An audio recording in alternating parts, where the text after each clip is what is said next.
Megan May is the creator of the award-winning Little Bird Unbakery cafes and her retail range, Little Bird Organics. She's pioneered the plant-based food movement in New Zealand with 2 best-selling cookbooks, her most recent being Little Bird Goodness. Kia ora Whanau, mai hoki mai. Hello, how are you? So good to see you. Ia wā tai mai ai koe. Every time we see you, it's always a pleasure. He mātauranga kei roto, and we learn so much as well. Nō reira, he ata tawa mahi te rānei. With all your books and all the things that you do, what are we going to do today? So today we're going to work with matcha to make a traditional Japanese tea and then do the kiwi latte version and also make a beautiful matcha cake. Tēnei momo inu. So the matcha has actually become really popular lately, hasn't Yes, it? Nā te hai pēnā, why is that, do you think? Well, there's lots of health benefits to matcha and it also makes you feel good as well. So there's, like any tea, there is some caffeine in there. It's slightly different to the caffeine in coffee. It makes you feel alert and also relaxed at the same time. It's really, really high in antioxidants and it will also boost your metabolism. So it's usually about half a teaspoon to a teaspoon. So you do it to your taste. Okay. Nā, kai te tātari here, so you're putting it through the sieve so that it becomes even finer, right? Yeah, because it's so fine. If you add a liquid to it, it can just form little clumps. You don't want the water to be boiling, you just want it off boiling. Nā, ka ata kōwhiwhiu here, so you're actually whipping it once you've got a little bit of water in there. Yeah, and you do it in a W shape. So it's just a little bit of water to start with. But you'll see the whisk brings up this kind of foam, Right. which creates a little creaminess. So you can just drink this as a straight tea. So if you want to do that one. Ka pai tēnei kōwhiwhiu mo te miraka, so this will actually sort of whisk milk as well? No, so what we're going to do is get our... Oh, it's a frother. Yeah, we've got a little milk frother. These are such a handy little thing. You can make your turmeric lattes in this. So you can make a batch of turmeric milk, keep it in the fridge, and then pour it in here and froth it up. Okay, te piringa o ki tētahi o wene. I'm wanting one of those. Ooh. Pai te aho te miraka. So that looks beautiful, that milk. And then we add that in. And that's when we get our latte. Did you make a little face for me? I did. I tried my best for my latte art. I'm not a pro at it. Kia ora hoi. Yeah. It's yummy. Kia mohi o mai koe. Just so you know, I've had some terrible ones at cafes. What's that about? This is delicious. Yeah, it can be really delicious. Ahotanga katoa, so just those little points of the kaunga, the quality. Yeah, the quality, then how you prepare it, not having boiling hot water when you do it, not having too much water. So it's also something, ka tae te whakauru ki te kai. We can also put it inside the kai and we get the same benefits. They often would use it in sweet treats, which I'm going to show you how to do. Ka pai, nā reira ka arotawa ki te keke. Nā reira, haha ngā kai whakauru, and what are our ingredients for this base?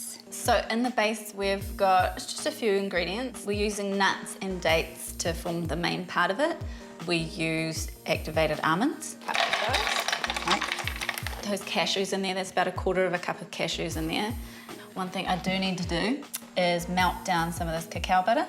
Ngari te mutungi ho anō nei he hinu, so it's like an oil in the end, and that becomes like a binder. Yeah, that will help bind it and give it a chocolatey finish. So firstly, blend these into like a couscous texture. Right.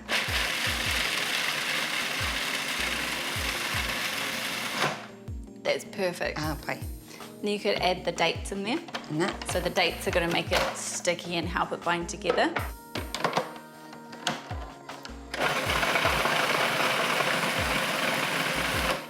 Okay, pai te aho tēnā, is that looking good? Yeah, that looks great. And then we put the cacao powder in there. Pai. And I've got a little pinch of vanilla.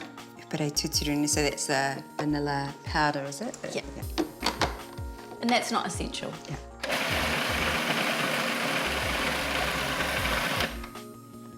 And then we've got our cacao butter.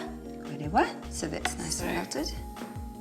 And then we'll just pulse that in with these cacao nibs here. It's not a lot of cacao nibs, is it? No, just a little sprinkle, because they're quite, you know, they're bitter and they're kind of strong. They're really delicious, so a little bite of those is nice.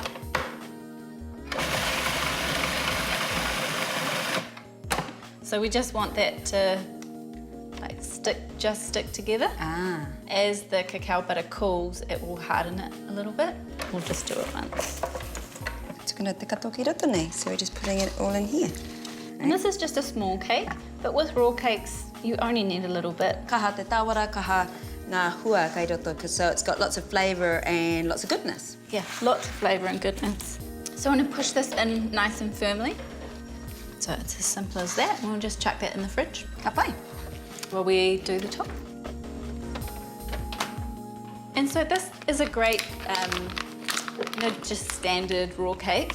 We're using matcha in it, but you could leave the matcha out. You could add lemon juice instead of the matcha.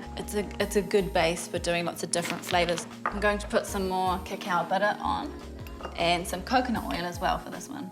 Ka whakarewa hea tēnā, so we'll be melting that as well as the cacao butter, ne? So we're using equal amounts. There's a quarter of a cup of each one in there. So we're getting our like truffle-y, white chocolatey topping on the cake.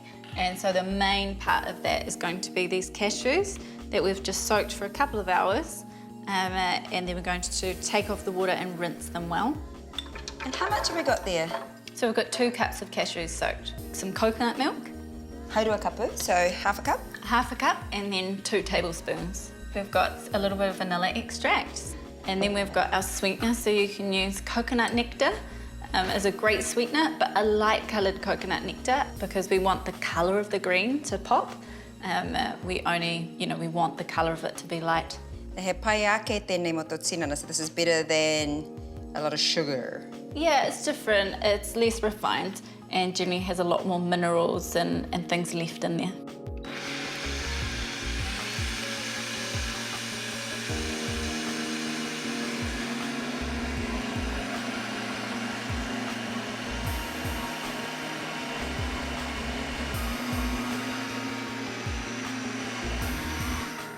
And me te matcha, hei kai whakauru whakamutunga, so the last ingredient is the matcha. Yeah, you could have added it in before the oil, but...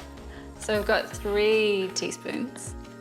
Nā reira, taua kōrero anō mo te tai, ne? So when we're talking about the colour, you specifically chose etahi kai whakauru, some of the ingredients so that it all look appealing as well, a lighter sort of shade of green.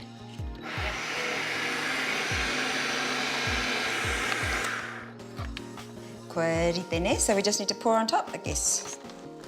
So with raw cakes, we'll use cashews or coconut or avocado. Probably 3 main bases. Kei roto katoa e nei I te pukapuka nei, so are these all in your new beautiful book? Yes, both recipes are in the new book. Ka pai, nā reira, ka tukuna ki te pauaka mātau, ne? So just in the fridge? Yep, just in the fridge, or you could set it in the freezer and get it out and let it defrost a little bit before you have it. So I like to serve it with a dusting of matcha on top, some fresh berries, and usually put some little edible flowers on there. E hara I te keke noa, this is not just a cake. Look at that, it's got all the goodness in it, and it is just such a perfect little specimen. I know, it's the perfect little cake. It's just nice and delicate, just like the matcha. So, me whaka mātau ka tika, we better try it. Yeah, enjoy. And you can serve it from the freezer on a hot day like this, and within 10 minutes it'll be perfect. O te mea ua ke, the only hard thing is trying to decide which I like best, the topping or the base. I know, they're both good. He tino rawe ki au te noho tahi e hoa. It's so good to be with you again, and wēnei mātauranga katoa, not only the knowledge but the goodness that you bring to the kouta. Thank you so much as always. Thank you so much, Stacey. No mai hoki mai anō, and I hope I'll see you again. Like, you could just come every day.